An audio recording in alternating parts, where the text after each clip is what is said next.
plática Insectos, desagradablemente indispensables para la vida en la Tierra.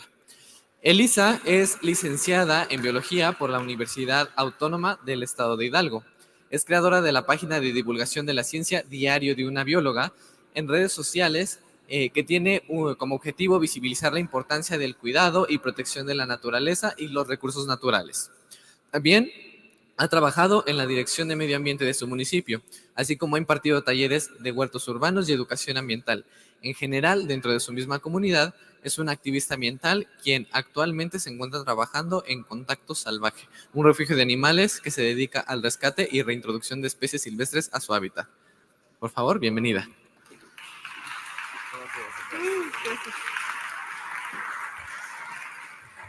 Hola a todos, ¿cómo están? ¿Ya comieron? ¿Están listos?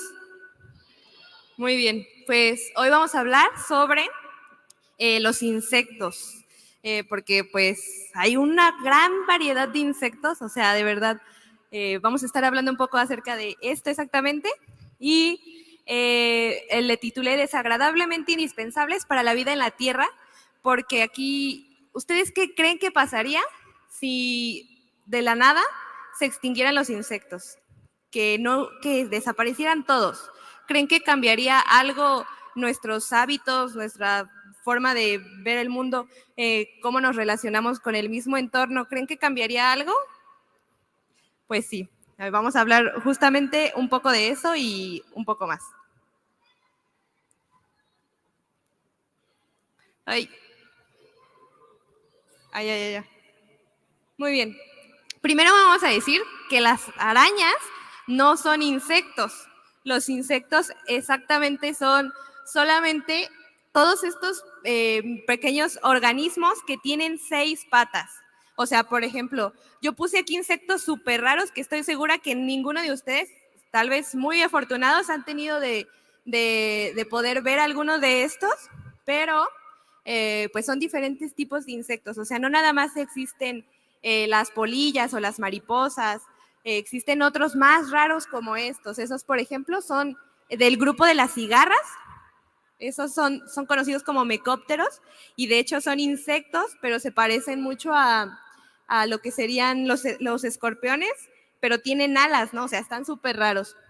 Y bueno, existen cerca de 1 millón de especies diferentes de insectos, o sea, hay demasiados insectos, ¿no? Incluso estos aparecieron en la Tierra hace 480 millones de años, o sea, nosotros aparecimos como especie humana hace 200,000 años, ¿no? Y los insectos aparecieron incluso antes, o sea, aparecieron incluso antes de los dinosaurios, ¿no? O sea, son súper, por eso son tan variados y hay de todo tipo de colores y formas, porque aparecieron desde antes de que apareciera Diosito, ¿no? Si es que existía. Y bueno, sin ellos los humanos probablemente no existiríamos. ¿Por qué digo esto? Bueno, por varias razones. La primera es porque los insectos nos ayudan en la polinización. Justo como dije, son tan antiguos, incluso, bueno, más bien, la polinización es tan antigua como los dinosaurios. ¿Y qué es la polinización? Pues la polinización es la forma que tienen las plantas de dispersar y de, pues, de crear frutos, ¿no? ¿Y para qué nos sirven los frutos? Pues nosotros comemos esos frutos, ¿no? Entonces los insectos ayudan a llevar el polen de las plantas a otras plantas y así crear un fruto. Y así van siendo parte de nuestra alimentación incluso, ¿no? Y bueno, algo importante aquí es que las abejas que nosotros conocemos, las que decimos, Albert Einstein según decía que sin las abejas nosotros nos extinguiríamos, y pues es un poco cierto, pero no del todo. ¿Por qué? Porque las abejas que nosotros conocemos, las que siempre vemos así volando entre las plantas, esas abejas provienen de Europa, o sea, ni siquiera son originarias de México. Y actualmente, bueno, hay muchas contradicciones de que si estas abejas son plaga o son importantes en el ambiente, dependiendo en qué ambiente se encuentren, pero en general estas abejas sí son importantes porque nos ayudan a polinizar plantas, pero no son las más importantes en México, ¿no? Unas de las más importantes son las abejas sin aguijón, también conocidas como meliponas, y estas abejas también producen miel, también son parte de la cultura de los apicultores y se están extinguiendo totalmente, ¿no?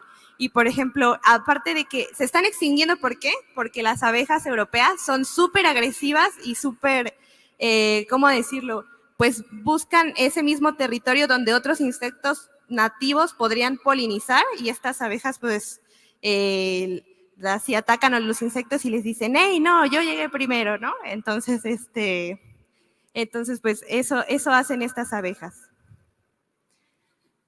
Y bueno, parte de lo que decíamos de la polinización, ¿por qué es tan importante? Es, por ejemplo, ¿ustedes qué planta creen que es esta? Es una planta súper importante para nuestra alimentación. ¿Qué planta? Es una orquídea. Es la vainilla. Sí, justamente.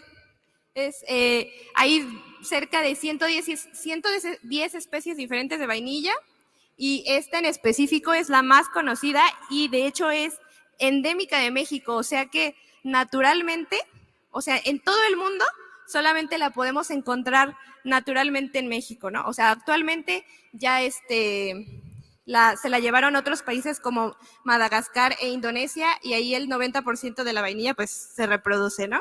Y de hecho la vainilla es tan importante porque es el segundo producto más consumido después del cacao. O sea, el cacao es o sea, el chocolate, después del chocolate la vainilla es súper importante, ¿no? ¿Y por qué decimos esto? ¿Por qué es tan importante? Bueno, la vainilla es polinizada por una abeja que es así con colores súper vistosos y esa abeja ya está casi extinta, ¿no? Se llama Euglossa viridissima y esa abeja es un polinizador específico de la vainilla. O sea, la vainilla no puede dispersarse, no puede producir como tal, no es servible, por así, útil, si no es polinizada por esa abeja. La polinización ahora se tiene que hacer manual. Ahora imaginen que si no hubiera insectos, pues no podríamos polinizar cada uno de nuestros frutos, sería imposible, ¿no? Entonces, por eso es tan importante que los insectos pues polinicen nuestras plantas, como por ejemplo, igual la calabaza, lo que estamos acostumbrados a comer, es polinizada por unos escarabajos súper específicos. Entonces, pues vean que súper importantes los insectos, tan solo en la producción de frutos, en la polinización, en nuestros alimentos, ¿no? Y bueno, dejando detrás que son importantes estos insectos, también hay insectos que son súper desagradables, pero que son súper importantes también, como por ejemplo, ¿ustedes sabían que las moscas normales que se meten a nuestras casas también son polinizadoras? Pues también polinizan, así como los mosquitos, incluso los mosquitos son, solamente las hembras chupan sangre y los mosquitos macho polinizan plantas, o sea, ni siquiera pican o sea, ni los mosquitos macho ni siquiera topan a los humanos. Entonces, pues bueno, igual hay diferentes tipos de moscas que polinizan, por ejemplo, esa mosca avispa y los írfidos, incluso se parecen a las abejas, pero pues son moscas. Entonces vean qué variedad tan grande tenemos de insectos, ¿no? Y bueno, por ejemplo, aquí puse ejemplo a las cucarachas que tenemos normalmente en nuestras cocinas, pero esas cucarachas pues igual son introducidas y son plaga, ¿no? Y eso no significa que todas las cucarachas que veamos pues son malas.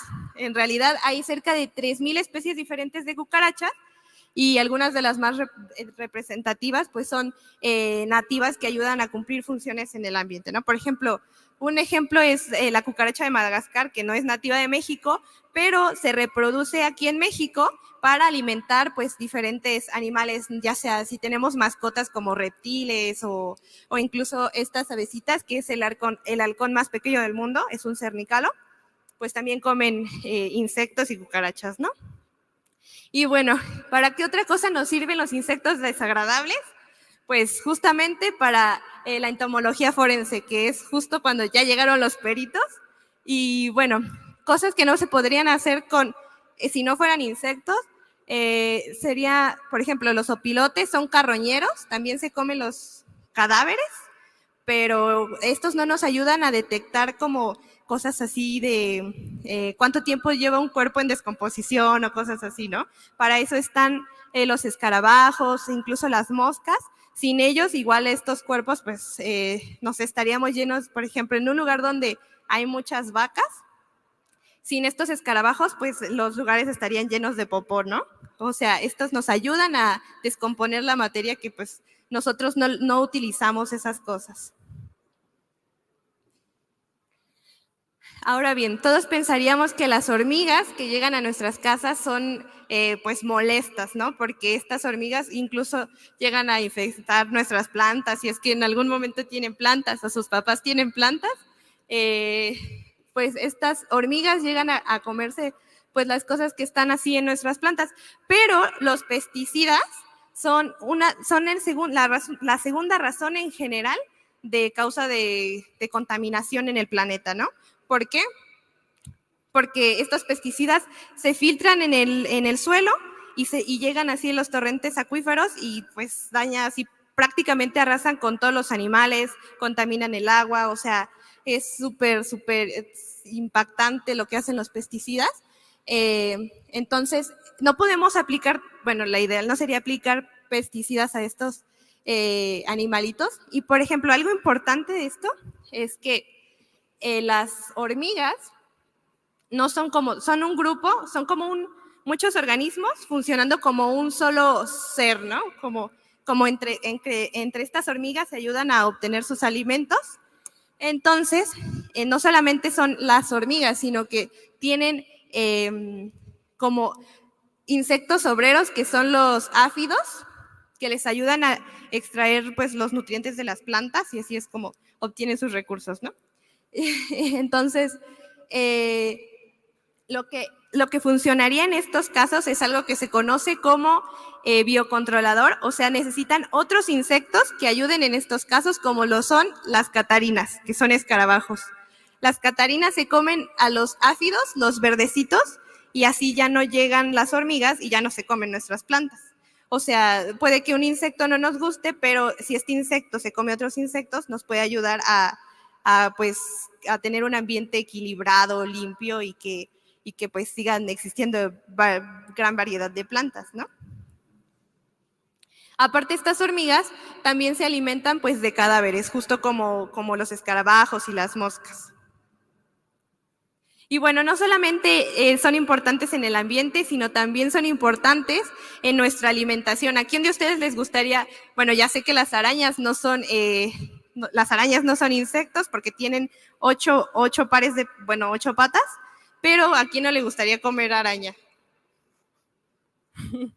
Pues sí, actualmente es muy sonado esto de la cultura de las arañas, pero pues es parte importante de nuestra alimentación y sobre todo pues poseen un montón. De hecho, las chicatanas, que son hormigas, los chapulines, las chinches y todo eso que son parte importante de nuestra alimentación, tienen más proteína aún que la carne y contaminan aún menos que la carne, ¿no? Entonces sería una buena opción si es que en algún momento nos quedamos con pocos recursos, sería una buena base de alimentación los insectos, ¿no?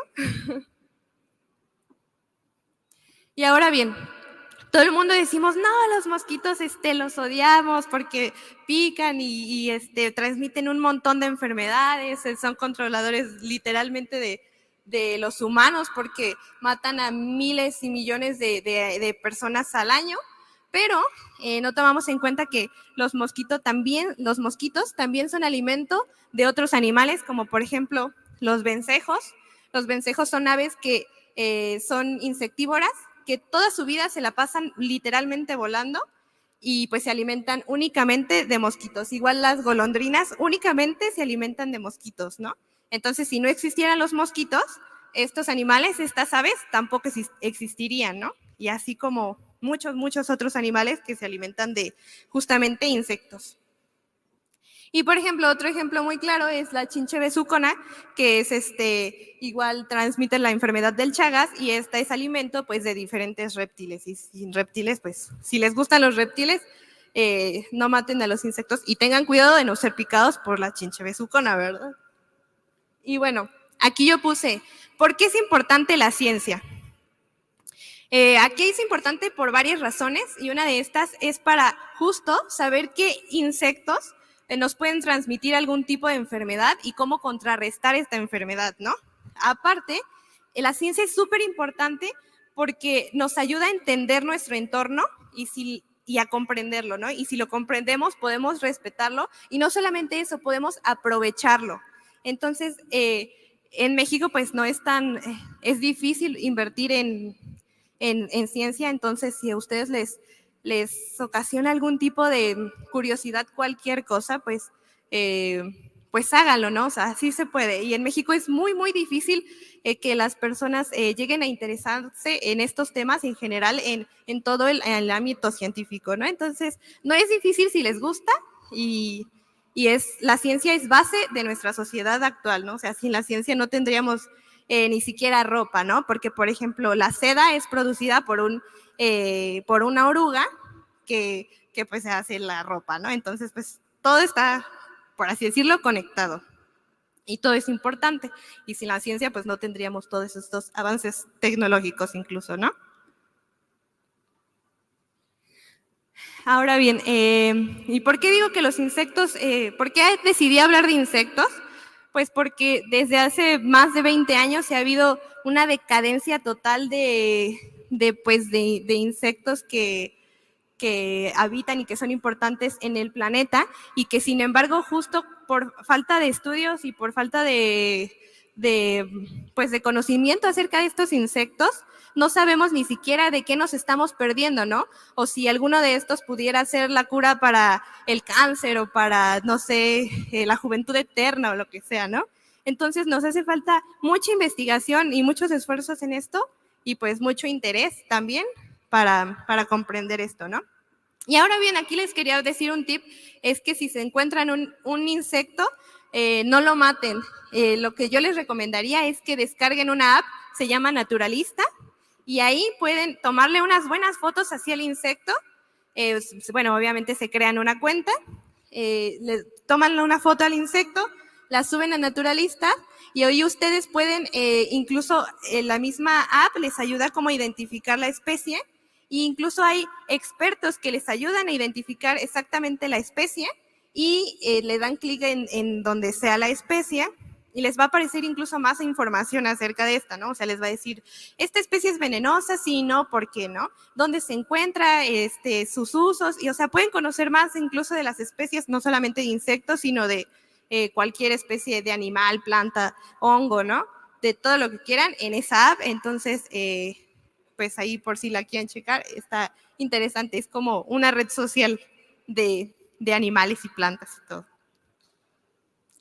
Y bueno, yo aquí puse una frase que dice, conservar la naturaleza y los recursos naturales son lo más importante que tenemos como sociedad, porque también somos parte de la naturaleza, así como la base de nuestra propia existencia, ¿no? Y es justo lo que les acabo de mencionar. Y pues ya, gracias.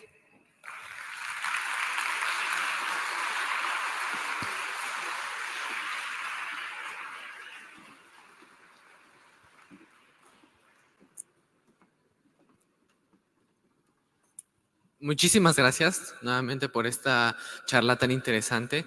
A mí algo que me gustaría resaltar mucho es que justamente, como lo han mencionado, no solamente en esta conferencia, sino también, por ejemplo, en la de Poli, es que cómo todo está relacionado y cómo todo es tan importante que si quitas uno, también estás afectando a lo demás y de manera directa o indirecta nos termina afectando a nosotros, ¿no? Eso me parece algo bastante interesante. Sin embargo, yo creo que podemos pasar a la ronda de preguntas. Tenemos tiempo para 4 preguntas. Entonces, quien tenga alguna duda, por favor, levante la mano y se le pasará el micrófono para que lo puedan responder. Ahí va la primera. Uh-huh. ¿Cuál es el insecto más importante que tú pienses?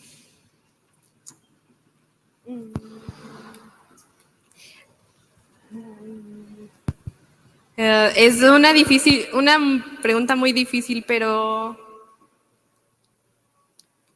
Yo creo que no sería como una sola especie, sino un grupo de insectos y serían, al menos para nosotros, para el humano, serían los polinizadores. Yo creo, y serían las abejas, los escarabajos, las polillas. Y esos son como los 3 grupos más importantes, por así decirlo.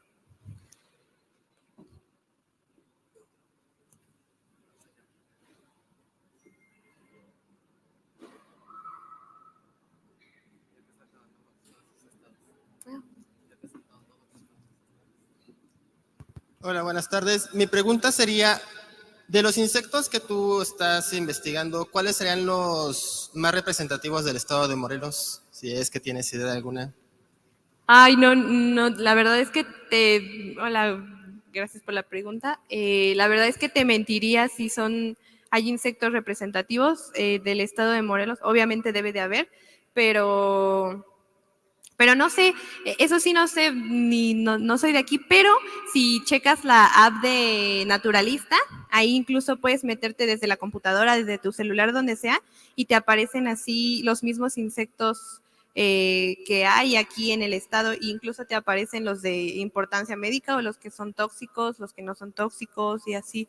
Pero sí desconozco totalmente qué variedad de insectos, porque hay demasiados insectos.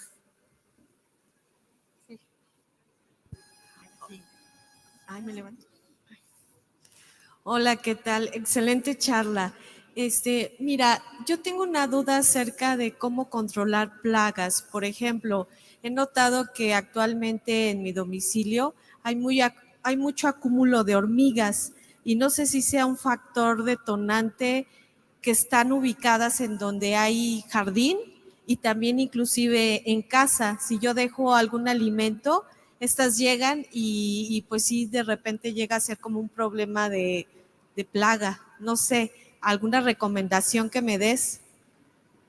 Pues, por ejemplo, si en tus plantas puedes ocupar jabón, o sea, jabón, no jabón potásico, sino jabón, así lo haces así, que se haga así espuma y puedes ponerle ese jabón hacia tus plantas y eso ayuda a que las hormigas pues se mueran o simplemente se mueran unas pocas y luego huyan de ahí, ¿no? Porque es como que el jabón repele hacia las plagas.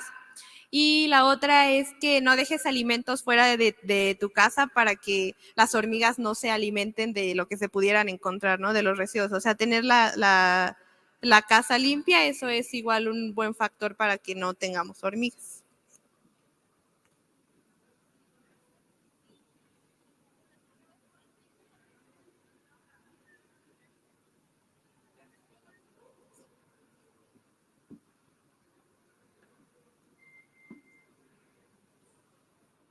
No, no, sí, ya.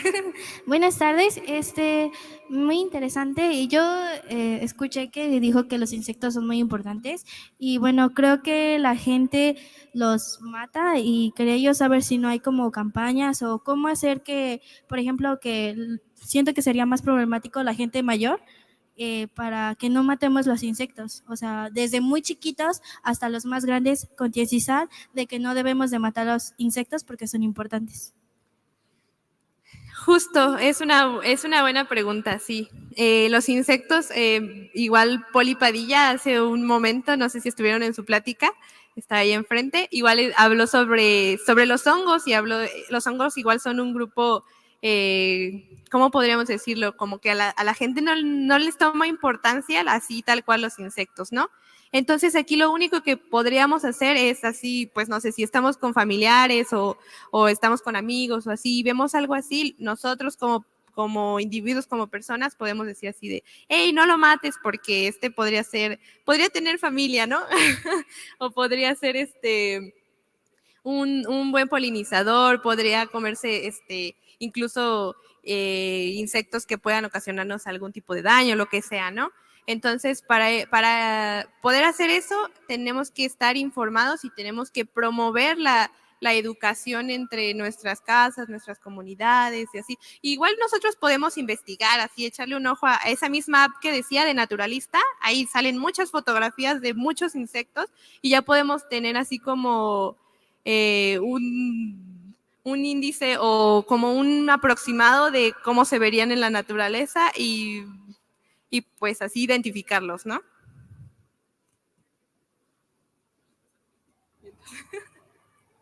Bueno, con eso, bueno, no, sí voy a hacer mi pregunta. Tengo una pregunta.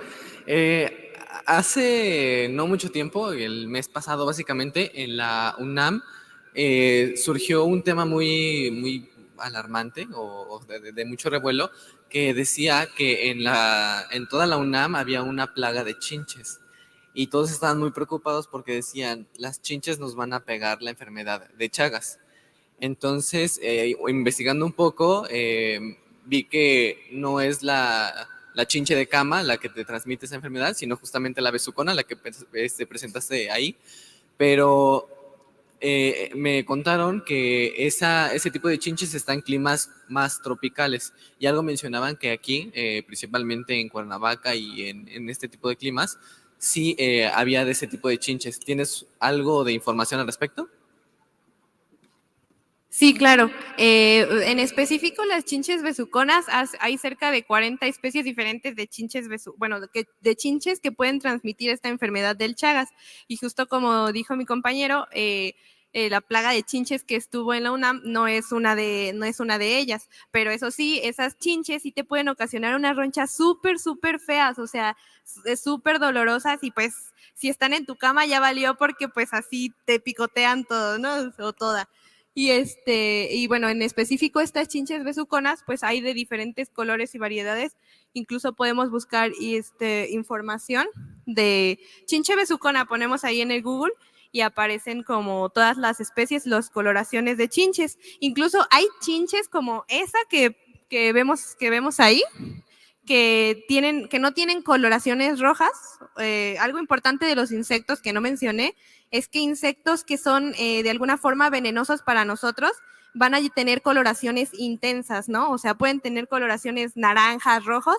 Eso se le llama aposematismo y es un factor importante que determina que los insectos pues pueden ocasionarnos daño, ¿no? O sea, que son como venenosos, así como su coloración nos dice así como de, hey, no te acerques, pues porque soy venenosa, ¿no? Así tal cual las chinches.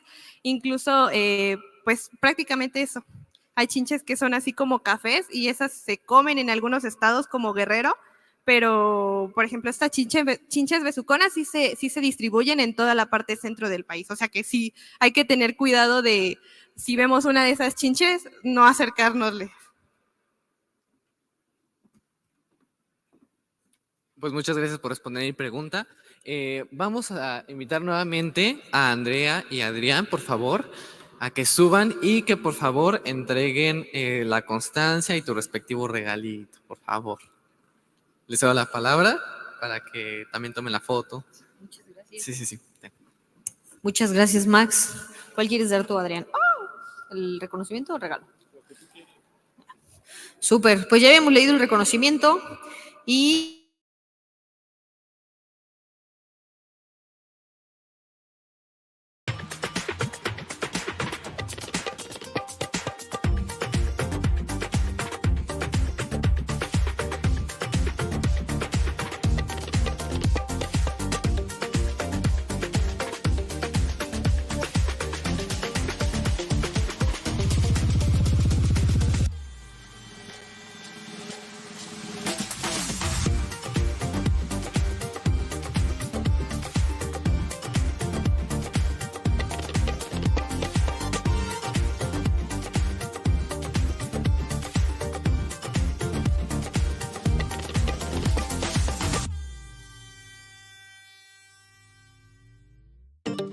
Mitos y realidades de la nutrición. Ella es licenciada en Nutrición y Ciencias de Alimentos. Es maestra en nutrición clínica, catedrática universitaria, conferencista, tiene experiencia laboral en hospitales, comedores, empresas y formulación de suplementos, consulta y aparte es divulgadora científica. Entonces, Carla, por favor, empezamos con tu muy maravillosa charla. Con todo. Gracias. Hola chicos, ¿cómo están? Buenas tardes. Gracias por estar aquí. Vamos a hablar un poquito de comida, de nutrición, de salud, de ciencia, de dietas, de mitos, de todo un poco. Y es que la verdad nosotros cuando escuchamos nutrición generalmente pues pensamos en dietas. No sé ustedes si alguna vez han hecho alguna dieta. ¿Alguien de aquí? ¿No? ¿Sí? ¿O qué saben por ahí que han leído? Revistas, que han visto en TikTok, que han visto ahí en redes. ¿Nada? Bueno, la realidad es que hablar de nutrición es una ciencia, ¿ok? Se ve por ahí siempre como dietas o como cosas para perder peso o subir de peso. Sin embargo, no deja de ser una ciencia y es parte del área de la salud. Involucra muchas cosas alrededor de esto, pero básicamente es qué pasa cuando como. O sea, qué pasa, cómo voy a descomponer la comida y cómo mi cuerpo la va a utilizar y la va a desechar. Y todo esto es a un nivel así microscópico, muy chiquito, chiquito, chiquito en nuestras células. Generalmente cuando escuchamos hablar de nutrición o que se escucha esa palabra, nosotros pensamos en dietas, pero también está implícito la apariencia, el cómo me veo. Y tristemente, hablar de nutrición implica modas. Los cuerpos muy delgados, los cuerpos no tan delgados, el que está de moda alguna dieta o el que está de moda hacer dieta o cuidarse. Ahorita tenemos tendencia el hacer ejercicio y el comer sano. Tenemos muchos influencers con esto. Hace algún tiempo que pues era todo lo contrario, pero gracias al universo se puso de moda cuidarse, porque al final estamos cuidando nuestra salud. Y aunque no debería, también el hablar de nutrición implica un estatus social. En ocasiones comemos por quienes estamos rodeados o porque implica, no sé, alguna salida o se ve bien el estar haciendo alguna dieta o algún plan de alimentación. Entonces son muchos factores alrededor de las dietas, de la comida, del por qué voy a comer lo que como, ¿no? ¿Hasta aquí vamos bien, chicos? ¿Ya están enfadados, cansados? Bueno, hablemos de las dietas de moda específicamente. ¿Pero alguien de aquí sabe qué es una dieta? ¿No? ¿Nadie? Es lo que comes. Así de fácil. Siempre que escuchen dieta, no piensen en que tengo que dejar de comer. Es lo que como en el día. Punto. Si mi dieta es a base de papitas, de pasta, de galletas, esa es mi dieta. Si mi dieta es a base de verduras y de frutas, pues esa es mi dieta. El punto aquí es qué es lo que estás comiendo durante el día. Ahora, ¿cuáles conocen de las dietas? Hay muchísimas. Tenemos dietas que están terapéuticas o clínicas, les llamamos, y tenemos dietas de moda o dietas muy sacadas de la imaginación. Tenemos la dieta cetogénica que se puso muy de moda en los últimos 5 años, aunque realmente fue tendencia por artistas que la pusieron de moda desde hace como 10. Una dieta baja en grasas que se utiliza en el área de salud, la dieta paleo, que también es esta, ahorita se las voy a ir explicando un poquito, dietas líquidas, pero también tenemos por ahí en revistas, anuncios o alguien que se le ocurre hacer, por ejemplo, la dieta de la luna. La primera vez que yo escuché la dieta de la luna estaba muy chica y consistía, les platico un poquito, esto no es del área científica, es uno de los mitos. La primera vez que yo escuché de la dieta de la luna era cuando hay luna llena te vas a alimentar a base de líquidos. O sea, no les importaba el resto del mes. Esto es totalmente un mito. ¿Cómo vas a cuidar tu comida 3 días y los otros 27 del mes no? Bueno, así de locuras hay dentro del mundo de las dietas. O la dieta de la manzana o de la piña, que simplemente es comer solo manzana durante todo el día por algunos días.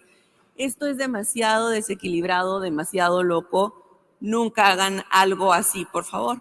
Y tenemos algunas dietas de moda como la militar, ¿no? Que se pone por ahí, que es una dieta muy restrictiva. Hablando de las dietas como tal de moda, la comúnmente o actualmente más utilizada es la dieta cetogénica, que no es que en sí sea una maravilla, simplemente te obliga a dejar un grupo de alimentos. Y por grupo de alimentos, estos sí, desde los más chiquitos que están aquí deben conocerlos.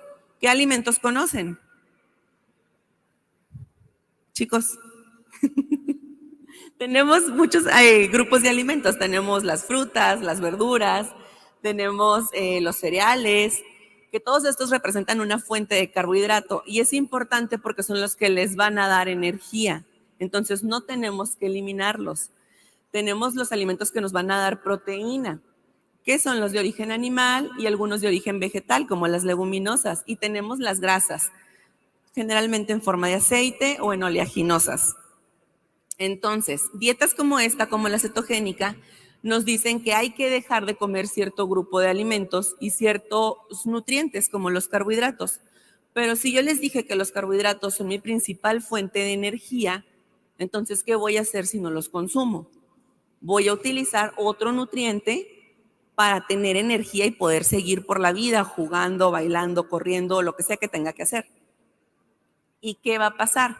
Ese nutriente que se iba a utilizar en algo muy distinto, pues ahora no va a ser su función, prácticamente. Entonces, si yo quiero, digamos, por moda, ponerme a dieta, perder peso, o quiero aumentar músculo porque estoy yendo al gimnasio, pues no necesariamente una de estas dietas de moda va a ser mi primera opción o mi mejor opción. ¿Qué necesito en realidad? Pues aprender a tener el equilibrio de lo que necesito. ¿Por qué no se recomiendan dietas de moda? Porque simplemente, por ejemplo, tomando de nuevo el ejemplo de la dieta cetogénica, estás eliminando alimentos, por eso es que pierdes peso. Si yo hago un ayuno, ¿qué hago? Como menos, entonces obviamente estoy perdiendo peso. ¿Qué debería hacer entonces? Aprender qué es lo que necesito, porque se supone que si al principio les comenté que la nutrición es una ciencia y te da lo que necesitas para la vida, pues entonces debería de tener los nutrientes necesarios para todo mi día. Si estoy en desarrollo, si estoy creciendo, si estoy haciendo ejercicio, si tengo alguna actividad, si estoy embarazada y poder tener lo suficiente. La alimentación está dada por muchos factores. Nosotros decidimos qué comer por lo que nos gusta, por lo que tengo disponible, porque alguien más está comiendo eso y se me antojó, porque es lo que hay, porque está de moda consumir algo, y también por nuestras emociones. Generalmente comemos dependiendo de cómo estamos emocionalmente. Si estamos felices, si estamos tristes, también va a tener que ver en qué voy a comer. Se me va a antojar algo distinto y no me dejan mentir. Hasta incluso en las películas, cuando alguien está triste y está llorando, va por chocolate, va por nieve. Generalmente no vas a buscar unos trocitos de apio. Entonces, sí, nuestra conducta alimentaria está guiada por nuestras emociones. Y la alimentación en sí, pues bueno, debería de cubrirnos nuestra necesidad calórica, es decir, la energía para que yo ande en el día a día de aquí para allá haciendo todo lo que debo hacer. Debería de cubrir mi alimentación la necesidad de macro y micronutrientes. ¿Qué es eso? Lo que les decía ahorita, los carbohidratos, la proteína, las grasas, porque cada uno tiene una función distinta en mi cuerpo. Y las vitaminas y minerales. Pero también debería de satisfacer mis gustos. O sea, no voy a comer algo nada más porque me hace bien si lo odio y no me gusta para absolutamente nada y estoy con ganas de vomitar. Claro, si me dicen que odian todos los vegetales, pues ahí tenemos un problema, ¿no? Hay que comenzar a ceder un poquito. Ya si me dicen el apio no pasa, pero el tomate sí, perfecto. Podemos jugar con eso. Ahora también, nuestra alimentación debe satisfacer nuestros gustos, pero también tiene que estar acorde a nuestra economía. Es muy común ver por ahí información, videos o demás donde dicen, come salmón porque es rico en omega 3. Probablemente ni siquiera hay suficiente salmón en mi región y está carísimo. Entonces, tal vez no va a ser una opción o no me gusta, pero probablemente hay más alimentos que van a tener ese omega 3 que me va a hacer bien. Entonces, no hay que encasillarnos solo en un alimento o en un tipo de dieta. La alimentación también debería de ser de acuerdo a mi estado de salud. No es lo mismo que es una persona sana que es una persona con alguna enfermedad. Y obviamente que vaya de acuerdo a mi estilo y etapa de vida. No es lo mismo que sea un niño, a un adolescente, a una persona embarazada. Y también va a depender y va a interferir en mi bienestar emocional. El que yo decida comer algo porque estoy triste, como les ponía el ejemplo de las películas, es muy cierto. Sin embargo, también lo que yo como va a influir en cómo me siento. Si yo me alimento a base de comida chatarra, no voy a estar de momento deprimido y triste llorando, pero sí va a bajar mi estado de ánimo y mi energía. En el momento en que comienzo a alimentarme mejor, sí se ve un cambio en mi energía, en el estado de ánimo y en cómo me comporto. ¿Qué es lo que trato de decirles con esto de forma muy concreta y sin tanto rollo de meternos en bioquímica, porque sí, porque no, y no dejen de comer esto o coman aquello? Es que en sí no hay una fórmula mágica específica que digas, esta es la dieta ideal para todos. No, porque cada uno tenemos una necesidad distinta. Cada individuo tenemos distinta etapa de nuestra vida. Vamos a tener una necesidad distinta de acuerdo a nuestra edad, nuestro peso, nuestras actividades. Si estoy intentando perder grasa, si estoy intentando aumentar masa muscular, si estoy intentando, no sé, quedar embarazada, voy a tener una necesidad distinta. Entonces no es una fórmula mágica para todos. Sin embargo, hay lineamientos que nos pueden servir a la mayoría de la población. Como todos sabemos, evitar, por ejemplo, las grasas trans, que son las que les llaman malas por ahí, que vienen en todos los alimentos ultraprocesados. O consumir verduras que a todos nos hacen bien, porque son nuestra fuente de fibra, de vitaminas y de antioxidantes. Y por otra parte, es muy importante recordarles que no existe un solo alimento que haga el cambio o un solo grupo de alimentos. Regresando al ejemplo de la dieta cetogénica, el que yo elimine carbohidratos no va a ser la magia o la fórmula correcta para que pierda grasa. Es una forma fácil, pero tengo que aprender a tener un estilo de vida saludable, porque al final el quitar un nutriente no es lo más sano. Un solo alimento por sí solo no es causal. ¿Qué quiere decir esto? Que el que yo coma tortilla no me va a hacer engordar, no me va a hacer que suba de peso. Si yo me como 10 tacos con doble tortilla, obviamente voy a subir de peso. Pero si yo me como 2 tacos, pues probablemente no voy a subir de peso. Entonces el problema no es la tortilla, no tengo que dejar la tortilla. Y lo mismo podemos dar el ejemplo para el pan, para la fruta, para cualquier alimento que ustedes se imaginen. Porque precisamente en la dosis es donde va a estar el veneno. Y eso aplica para nutrición, aplica para comida, aplica para las relaciones humanas, para la vida, para absolutamente todo. No podemos tener algo en megadosis. Todo debe ser dosificado en la vida. Y por último, chicos, les dejo esta frase que me gusta mucho, donde precisamente hablamos de salud, porque las decisiones que yo tome para mi alimentación van a estar dictadas por lo que pienso, por mis emociones. Por eso siempre les digo por ahí cuando estoy dando charlas o en videos o en el podcast, que salud es lo que piensas, lo que dices, lo que haces y lo que comes. Así que básicamente, chicos, así son las dietas. Si alguien quiere que hablemos de alguna dieta en especial, con muchísimo gusto lo podemos hacer. Aquí lo importante es que quede muy claro que no existe una dieta como tal, que necesitamos mantener todos los macro y micronutrientes y que el tener simplemente restricciones no nos va a hacer el cambio eficaz en la vida, ¿ok? Así que podemos quedarnos horas hablando de metabolismo, que no sería el caso, pero sí tener muy en cuenta que necesitamos tener todos nuestros grupos de alimentos y que cada uno tenemos una necesidad distinta. Así que si escucho por ahí que a la vecina le funcionó algo, ok, no. Nosotros vamos a seguir un tipo de alimentación saludable donde incluyamos todos los grupos de alimentos. ¿Va? Muchas gracias.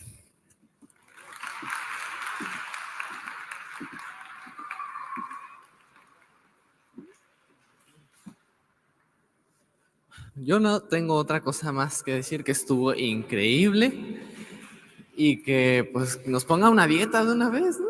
Que nos hagan así su filita, empieza a poner la dieta, nos evalúa rapidito y a todos.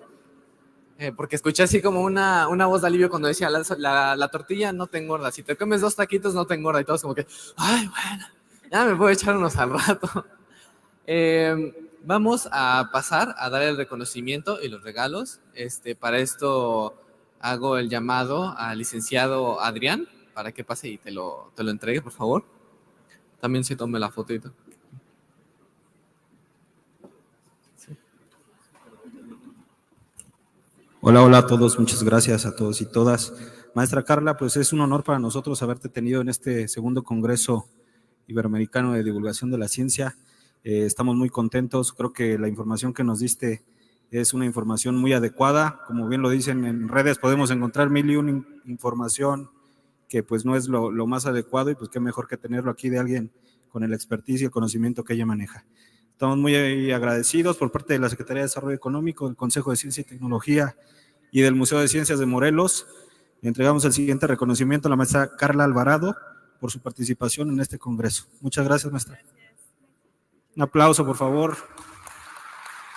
Y un pequeño detalle de aquí en nuestro estado: dulces típicos de la región de Temuac, y para mantener el planeta limpio y no usar el desechable. ¿Nos regalas una foto, por favor?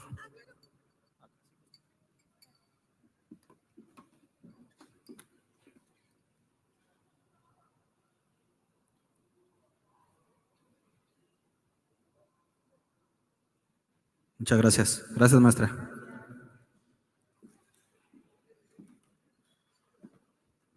Muchas gracias nuevamente a la maestra por la increíble charla. También pues mencionando que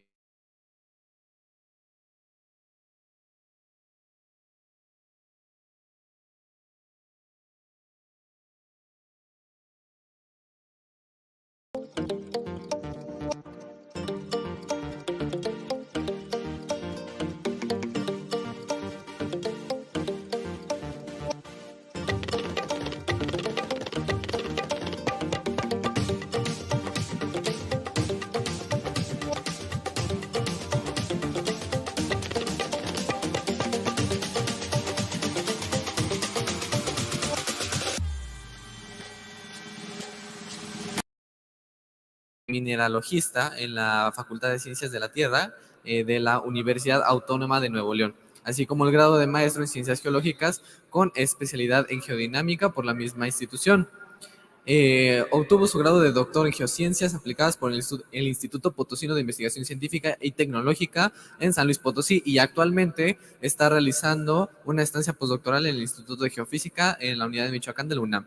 Ha participado y realizado diversas publicaciones científicas relacionadas en el área de la petrología ígnea y geoquímica de rocas volcánicas. Doctor, por favor, bienvenido. Muchas gracias.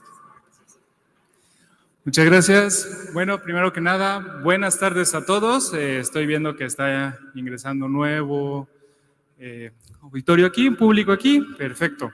Bueno, chicos, primero que nada, antes de arrancar, me gustaría preguntarles a los que estamos aquí presentes e incluso los que nos están viendo por ahí en vivo, ¿han escuchado la palabra geólogo o geología? Sí, por favor, levanten la mano. Por ahí veo algunas manitas que dicen que sí.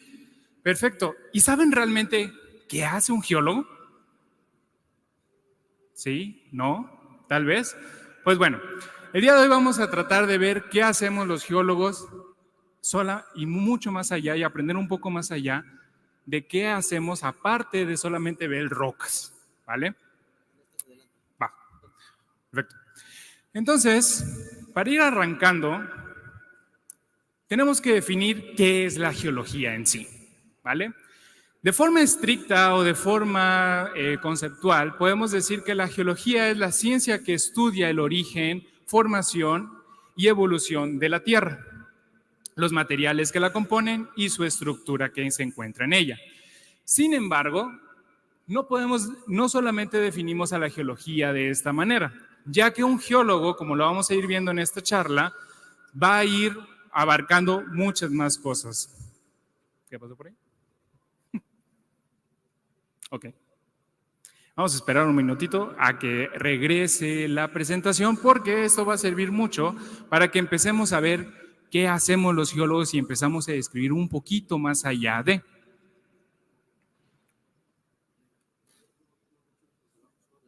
Va. Muy bien. Entonces, ¿qué hace el geólogo? Los geólogos nos encontramos o nos encargamos de estudiar a la Tierra, su historia y los procesos que dan forma en ella. Los geólogos o la geología en sí es un amplio campo de estudio. No se enfoca solamente en las rocas, sino en cómo se forman, en los procesos e incluso cómo es que afectan estos procesos a nuestra sociedad. Entonces, la geología puede abarcar desde estudiar rocas, minerales, fósiles, montañas, volcanes, los procesos de terremotos, la formación de ríos, los procesos de los ríos, la formación de océanos, los procesos que ocurren en los océanos, glaciares y muchas cosas más que se les pueda imaginar. Los geólogos utilizamos distintos métodos para poder recompilar cierta información y poder usarla para poder entender a nuestro planeta. Pero nuestro principal laboratorio no es aquel laboratorio que se pinta comúnmente en la ciencia, que tiene los matraces y que estás ahí en una campana y de repente estás oliendo mucho ácido, etcétera, etcétera. Eso es muy complementario. Realmente el primer laboratorio y el campo de estudio principal de un geólogo es el campo, ¿sí? Y campo, según lo que estés tú estudiando dentro de la geología o dentro de lo que tú estés aplicando en la geología, se puede decir campo en las montañas, puede decir campo en las playas, en los océanos, e incluso se puede decir campo a las ciudades mismas, ¿vale? Entonces, los geólogos empiezan a ver aquí que los geólogos podemos estar en muchas partes distintas, trabajando. Pero ¿en dónde podemos encontrar la geología? La geología la podemos encontrar en lo más mínimo que ustedes se imaginen. Por ejemplo, aquí hay unas infografías de unos de nuestros compañeros divulgadores de Infovolcán, en donde nos presentan la geología, por ejemplo, del maquillaje. ¿Quiénes de aquí utilizan maquillaje?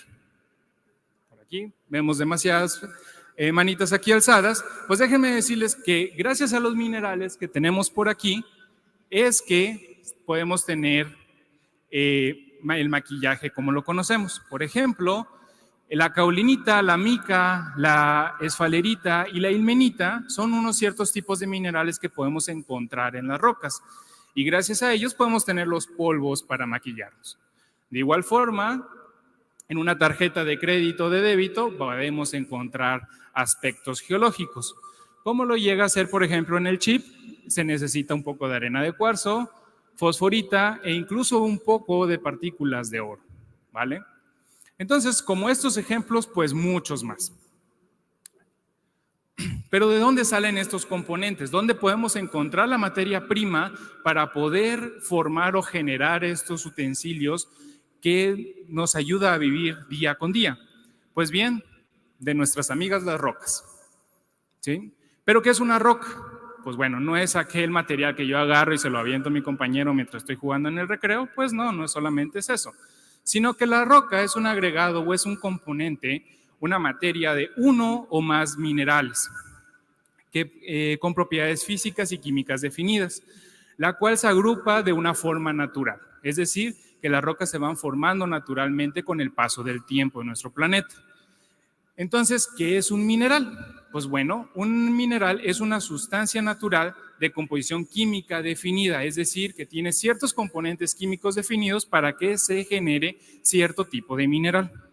Normalmente es un sólido inorgánico y tiene una estructura cristalina definida, y eso es lo que hace principalmente a un mineral.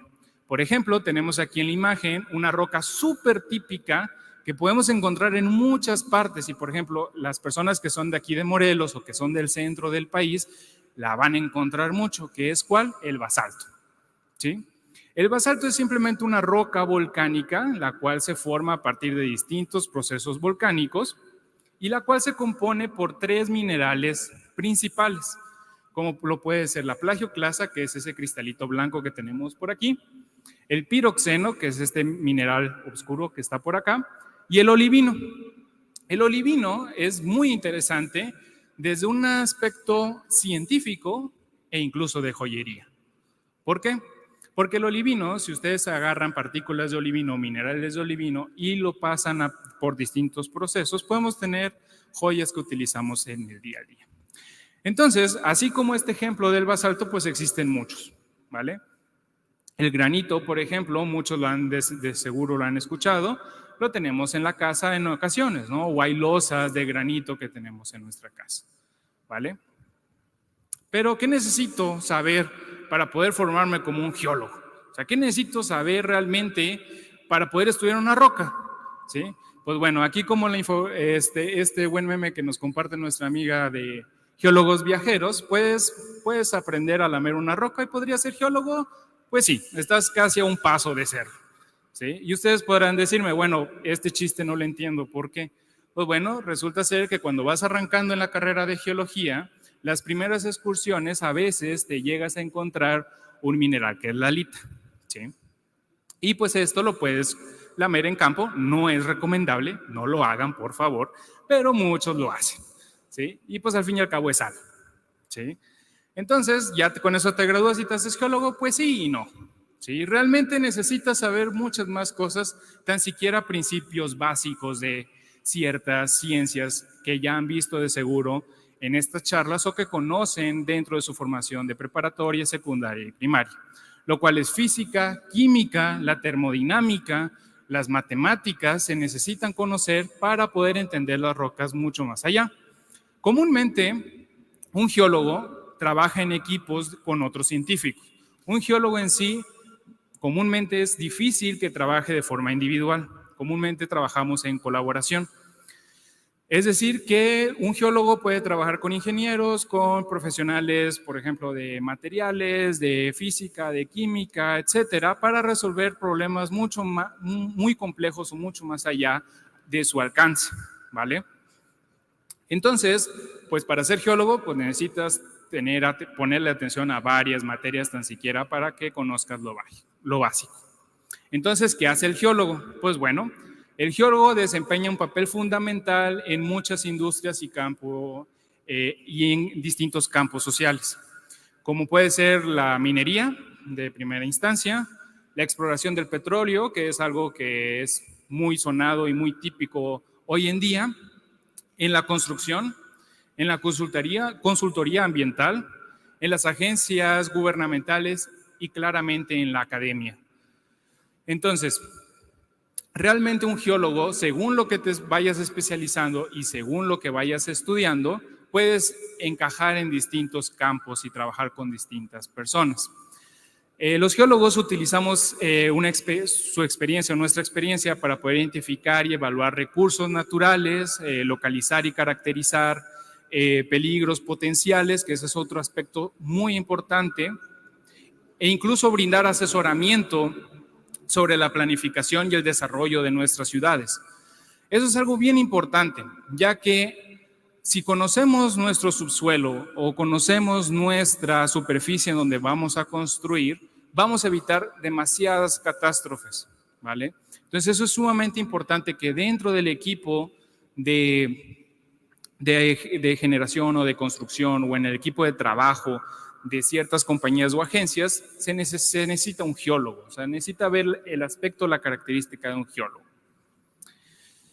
Entonces, también los geólogos podemos contribuir a nuestra comprensión, no solamente cuestión social, sino ya una cuestión más científica o general, sino para conocer un poco más de la historia de cómo se fue formando nuestro planeta, cómo se fueron formando los continentes e incluso el origen de la vida que lo tenemos hoy en día. Justo hace unas semanas, meses, teniendo una charla con alguien aquí del equipo, no recuerdo bien si en un live o algo por el estilo, estábamos platicando de perritos ancestrales. Entonces, le estaban diciendo ciertas edades de los perritos, miles, millones de años, cientos de años. Pues lo interesante aquí es esto, que mientras estos perritos vivían, ¿sí? Esta especie antigua de caninos vivía, estaban ocurriendo muchos procesos volcánicos en el lugar en donde estaban viviendo estos animales. Entonces, si por ejemplo, geólogos que se especializan en actividad volcánica, es un decir, y se juntan con geólogos que se especializan en paleontología principalmente, pues podemos reconstruir la historia de nuestro planeta paso a paso y mucho más allá definida. Entonces, los geólogos podemos estar en muchas partes. Muchos de aquí de seguro ya han jugado Minecraft, ¿cierto? Sí, ¿verdad? Por ahí veo unas manos de unos niños que dicen que sí. Perfecto, pues déjenme decirles que Steve de Minecraft, creo que se llamaba Steve, no recuerdo muy bien, pues déjenme decirle que de forma secreta él es un geólogo. ¿Por qué? Porque usa la herramienta principal de un geólogo, que es la pica, que es la que tenemos por aquí, ¿sí? Aquellos que jueguen Minecraft o que alguna vez jugaron Minecraft, déjenme decirles que estaban también a un paso bien cerca de poder conocer más allá de la geología que muchos. ¿Por qué? Porque este videojuego incluye muchos términos y conceptos que se utilizan dentro del ámbito laboral de los geólogos, ¿sí? Entonces, claramente uno de ellos son los nombres correctos de las rocas. Pero, dejando a un lado a Minecraft, nuestra labor como geólogos se deduce o se divide o se va extendiendo de la siguiente manera. Aquí arriba a mi derecha podemos ver a unas personas que están en campo, que están ahí en el sol, que de repente simplemente agarraron su camioneta y se fueron a la montaña, ¿sí? Y empezaron a caminar y caminar y caminar y caminar. Ese es parte del trabajo de un geólogo, ir a campo, ir a reconocer las rocas, ir a ver cómo es que se encuentran los contactos de un tipo de roca con otra, si existen algunas estructuras en específico o no. Recolectar muestra, que eso es algo también bien importante, ¿sí? Que es, por ejemplo, lo que están haciendo aquí en la parte izquierda. De igual forma, aparte de irnos a solear, a quemarnos y a ir a picar ahí como los de Minecraft, a traernos un pedacito de este tamaño de roca, pues también, por ejemplo, podemos estar dentro de emanaciones de gas o de vapor para tratar de investigar si existe alguna actividad térmica o geotérmica en el ambiente, ¿vale? Como es en el caso que está aquí abajo, en donde estas investigadoras estaban tomando muestra de gases. Pero eso no es todo. Un geólogo, como les había dicho al inicio, pues puede estar dentro de la minería. Entonces, así como Steve en Minecraft, que se va hacia las profundidades para tratar de sacar carbón y tratar de buscar su diamante y tratar de sacar algunos minerales, pues así en la minería.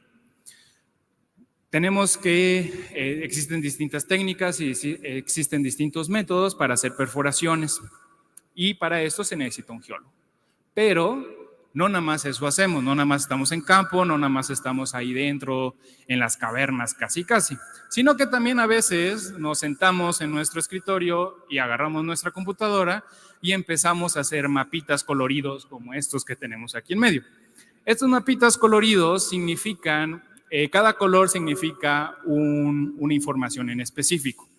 Esos puntitos que se tienen por ahí pueden ser las muestras o los puntos en donde se levantó información geológica, ¿vale?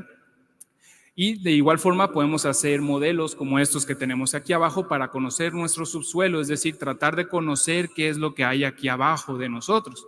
De esa manera también es como trabaja un geólogo. Y para aquellos que les gustan los drones, déjenme decirles que también hay espacio para ustedes en la geología, ya que en las últimas décadas de años, yo creo, más o menos, se han implementado técnicas de utilización de drones para poder realizar tanto mapas geológicos como prospecciones de yacimientos, entre algunas otras técnicas importantes. Pero aquí queda la duda, ¿la roca será geólogo, no será geólogo o qué tipo de roca sería? Aún no lo sabemos, aún no nos quiere decir, pero es algo que puede ir viéndose por ahí, ¿no? Entonces, ahorita yo les vengo a platicar un poquito, ya casi estamos a punto de finalizar, pero yo les vengo a platicar un poco de qué es lo que hago yo en particular, ¿sí? Como le dijeron aquí al inicio, yo soy un geólogo que se especializó en volcanes y que trata de estudiar los volcanes desde una manera química. Pero para llegar a esto o llegar a una interpretación se necesita mucho trabajo previo. Y arrancamos primero que nada del campo, por ejemplo, ir a un volcán, en este caso ir en su ocasión a algún volcán activo o inactivo.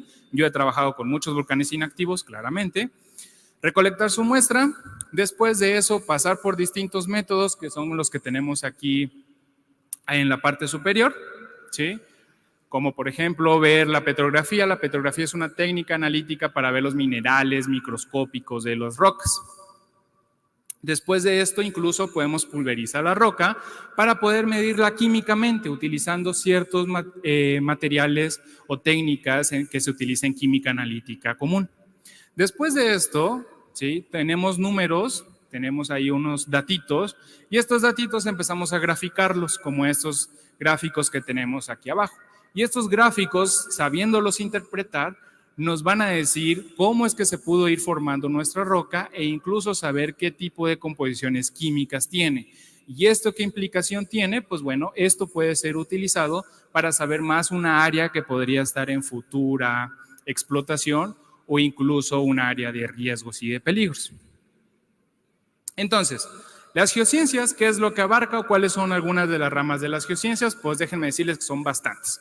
Existe, por ejemplo, la geofísica, que estudia la física terrestre y se encarga de analizar la Tierra desde ese punto de vista.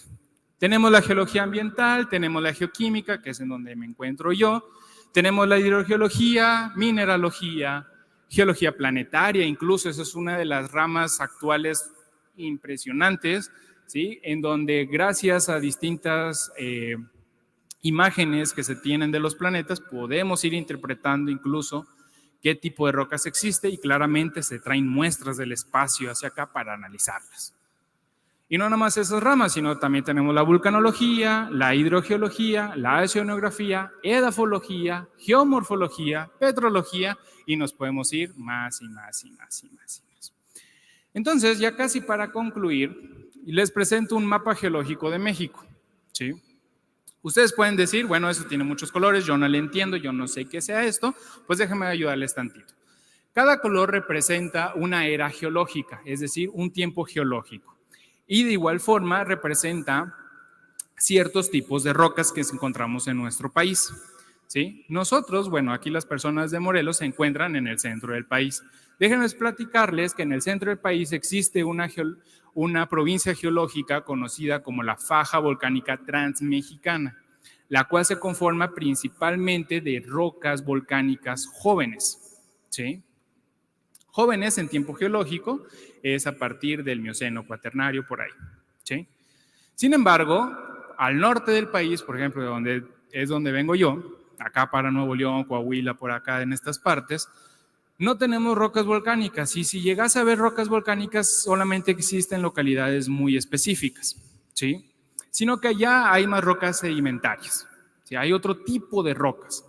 Y aquí, por ejemplo, aquellos que les guste la ciencia ambiental o aquellos que estén adentrándose en esta cuestión ambiental, ustedes pueden también traslapar un mapa de México con los ambientes, por ejemplo, si hay bosques o si no hay bosques, ¿sí? Entonces van a dar cuenta que en el centro del país va a haber mucho bosque o mucho tipo de vegetación característica, y esto se debe a las rocas, al tipo de suelo que se encuentra en esta parte. Entonces, ¿cuántos de nosotros conocemos algo de geología realmente? Aquí en estas 2-3 diapositivas que faltan, les vengo a presentar un prototipo de trabajo que estoy tratando de hacer, en donde se tomó la información de septiembre del 2018 a agosto del 2023 de la página de Google Trends, en donde ustedes pueden acceder gratuitamente y pueden tratar de ver algunas análisis o algunas cuestiones en particular. Y lo que hicimos, bueno, lo que hice en sí fue tomar 10 palabras características que pueden buscar o que se pueden buscar en Google para saber realmente cuántos de nosotros aquí en México conocemos algo de la geología. Y pues bueno, aquí tengo estas gráficas. No me los voy a martirizar y no voy a tomar así a fondo en estas gráficas, sino que simplemente me gustaría destacar que a partir del año del 2021, del 2019, del 2022 y del 2023, aproximadamente en agosto y septiembre es cuando se habla de geología. Los meses previos en el año casi no se habla de geología, ¿sí? ¿Y por qué? Pues ¿por qué? Porque han sucedido eventos como estos. ¿Y qué palabras realmente son las que se buscan? Geociencias, geología, sismo, temblor, fin, volcán a lo mucho. Pero ahorita ustedes acaban de ver que la geología no solamente se enfoca en esas 3 o 4 áreas, sino hay muchas más cosas. Ahora, otros picos relevantes en las gráficas llegan a ser entre enero aproximadamente o inicios en agosto también, que es cuando inician los periodos en las universidades aquí en México, ¿sí? ¿Y por qué? Porque hay muchos jóvenes como ustedes buscando qué voy a estudiar, qué voy a hacer de mi vida, ¿verdad? Pero algo también llamativo aquí es lo siguiente. Con esta misma información lo planteé en distintos mapas con cada una de las palabras. Y si se dan cuenta, aquellos estados de México en donde se busca más palabras relevantes a geología llega a ser tanto el centro de México como partes del norte de México y claramente algunas partes en donde existe evidencia minera, como lo puede ser Zacatecas, ¿sí? Entonces, para finalizar, ¿qué se necesita seguir haciendo y qué necesitamos seguir haciendo los geólogos para venir con ustedes y que más de ustedes conozcan la importancia de la geología? Pues bueno, primero que nada, en mi opinión, necesitamos realizar eventos como estos, participar en eventos como estos, llegar a la población y decir, ¿sabes qué? Existe otra rama de la ciencia que se conoce como geología y también es de igual forma importante como las demás. ¿Por qué? Porque en conjunto de las demás podemos ir conociendo mucho más de nuestro planeta. No solamente desde la manera de animal, de fauna, de flora, sino también de suelos, también de subsuelos y también incluso de generación de nuevos procesos geológicos, de procesos geológicos, mejor dicho. Entonces, ¿qué necesitamos hacer? Citando a la ingeniera Yadira de La Geoloca, por ahí se lo llegan a conocer, es geoalfabetizar al país, es decir, que se vaya conociendo mucho más allá los conceptos de geología, tanto en educación básica, media y superior. Eso no significa que vayan a ser los expertos el día de mañana, sino que conozcamos tan siquiera algunos conceptos básicos o principales que también pueden llegar a afectar nuestro día a día. Entonces, chicos, espero les haya gustado. Espero les haya llamado la atención, tan siquiera despertado un poco de ir conociendo más o incluso si ya se encuentran dentro de un área científica en específico, ver cómo puedo relacionar la geología con esto. Porque créanme que desde la perspectiva más loca o incoherente que ustedes puedan ver, se puede relacionar la geología. Si ustedes estudian farmacéutica, créanme que en algún punto se puede conectar. Si ustedes estudian alguna otra cosa, créanme que a algún punto se puede conectar. Y sin más, chicos, pues les agradezco. Muchas gracias por estar aquí todavía en la última charla y por estar acá en este día. Y si gustan saber mucho más allá de las ciencias de la Tierra, pueden seguirme en las páginas de Platicando de la Tierra. Si tienen preguntas, con todo gusto. Muchísimas gracias.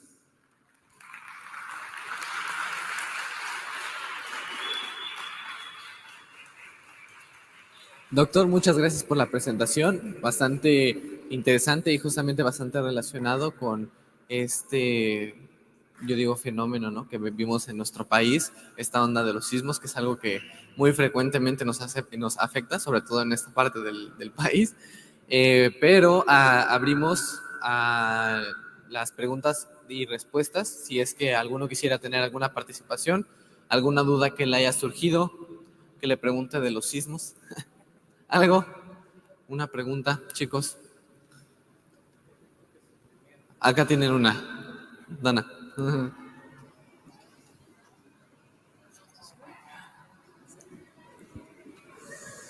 Hola, Doc. Hola. Bueno, usted mencionó que la geología se podía utilizar en cuestión de estudiar planetas. Sí.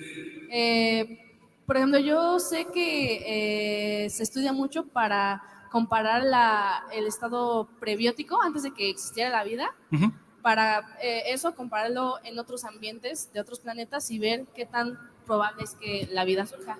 ¿Cómo empiezan a relacionar todo ese estudio de geología con el surgimiento de la vida? No sé si pueda responderme. Conociendo primeramente los procesos que tenemos en nuestro planeta, porque no me quiero meter tanto y como que equivocarme si de repente hago algo mal por ahí o digo algo mal por ahí, pero tengo entendido que, por ejemplo, los estudios nuevos de Marte se están dando cuenta que existen o que hay procesos geológicos sumamente parecidos, y no es que idénticos, que son los que pasan aquí. Entonces, si conocemos en su totalidad los procesos o conocemos lo que pasa hoy en día o lo que pasó en su momento en nuestro planeta, podemos ir aprendiendo de los demás, ¿sí? Entonces, cuando se recopila información, sea de imágenes satelitales o incluso con muestras propias que se han traído de procesos o de expediciones que se han hecho, porque se han analizado fragmentos de roca en sí, se empieza a ver como que, mira, fíjate que hay similitudes en esto, ¿verdad? Entonces, Primero necesitamos conocer en fondo lo que pasa aquí. Y después de esto ya empezamos a ver cómo se comporta, por ejemplo, en Marte o en algún otro planeta o incluso en los satélites como la Luna, ¿sí? Entonces, creo que por ahí puede ir un poquito la respuesta. ¿Alguien más?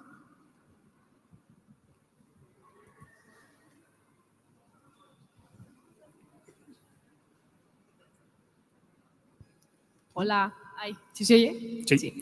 Excelente. Yo, bueno, a preguntar respecto a, aprovechando que ahorita pues estoy viendo que ya hay pura gente muy chiquita o muy de no sé qué voy a hacer con mi vida después. Entonces, aprovechando, en la geología, ¿qué tan importante, o más bien ustedes, tú, desde tu perspectiva, ahorita aquí porque me dijiste eso, ¿cómo se puede ligar la geología a la búsqueda de darle razón a la obtención de datos de forma paleontológica y en la biodiversidad? Ok, con paleoreconstrucciones se puede hacer, esa es una. Espero los amigos sedimentarios que me estén viendo no me funen por ahí. Tengo entendido que con paleoreconstrucciones y simplemente hacer trabajos multidisciplinarios, ¿sí? Eso yo creo que es la clave del éxito de todo, ¿sí? Entonces, tener en cuenta que tú como científico, sea lo que sea, tú tienes un papel dentro de un proyecto, ¿sí? Entonces, si tú como geólogo quieres abarcar todo, estamos mal desde ahí, ¿sí? Entonces, uno como geólogo va a brindar cierta información, va a conocer con el biólogo, con alguien que conozca, y dice, ¿sabes qué? Yo tengo esta información, tales edades, tales fechas, pasó esto. El biólogo o el paleontólogo me puede decir, ¿sabes qué? Pues en ese tiempo existió tal especie. Ah, perfecto, vamos a tratar de dibujar esta historia, ¿no? Entonces yo creo que por ahí va el asunto, o sea, se puede ir trabajando con paleoreconstrucciones o incluso reconstrucciones actuales. Por ejemplo, ahorita traen mucho del antropoceno y todo esto, pues bueno, se puede ir también por ahí. Y hay muchas nuevas ramas dentro de la geología que están naciendo, que tienen décadas a lo mejor que tienen poco que nacieron, y es donde se van haciendo estos cambios. Pero en sí, yo creo que los trabajos multidisciplinarios, es decir, en donde hay una variedad grande de científicos, esa es la clave de que podamos entender en profundidad, yo creo que cómo ha ido, tanto cómo fue nuestra historia, como es nuestra historia hoy en día. Entonces,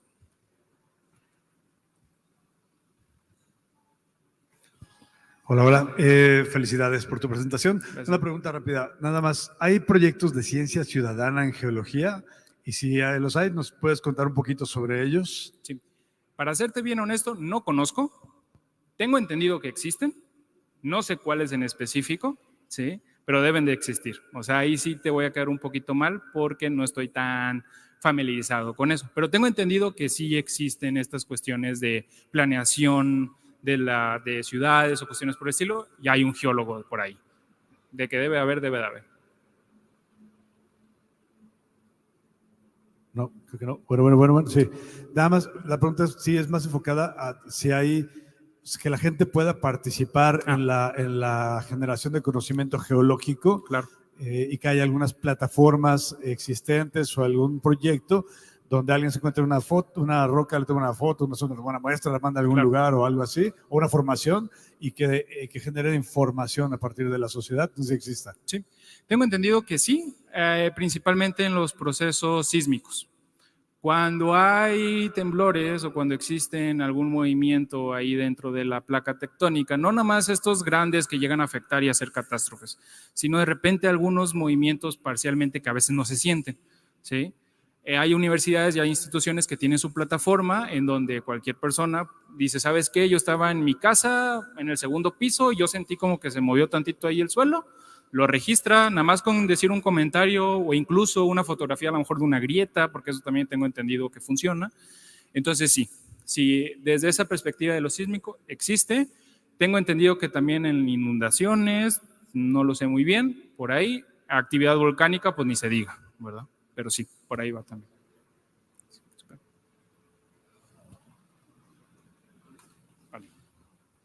Pues nuevamente, doctor Darío, muchas gracias por la presentación, fue bastante interesante. Por su parte, vamos a pedir que por favor suban la licenciada Andrea Reyes y el licenciado Adrián, por favor, para que le den sus respectivos reconocimientos. Eso. Bravo. Gracias por estar presentes. Nos hacemos un poquito para acá. Pues de igual manera, doctor Darío, agradecerte tu ponencia, tu participación en este segundo Congreso Iberoamericano de Divulgación Científico. Muy agradecidos de tenerte aquí, estás muy joven, entonces que ustedes, chavos, pues véanse inspirados en la juventud que estamos presentando aquí, que tienen mucho conocimiento y que toda la información que se llevan, pues es una información que es verídica y que tiene ahí cierta base, no como lo que podemos encontrar en redes, que esa información luego no nos funciona de nada. Agradecerles de nuevo su presencia a ustedes, al bachilleres número 2. Eso. Y a las demás escuelas que se dieron cita el día de hoy para estar aquí presente, un aplauso también para ustedes. Y sin más, pues te entregamos este reconocimiento, doctor. Muy agradecidos de nueva cuenta y un pequeño detalle aquí en nuestro estado, con todo cariño. Una fotito, por favor.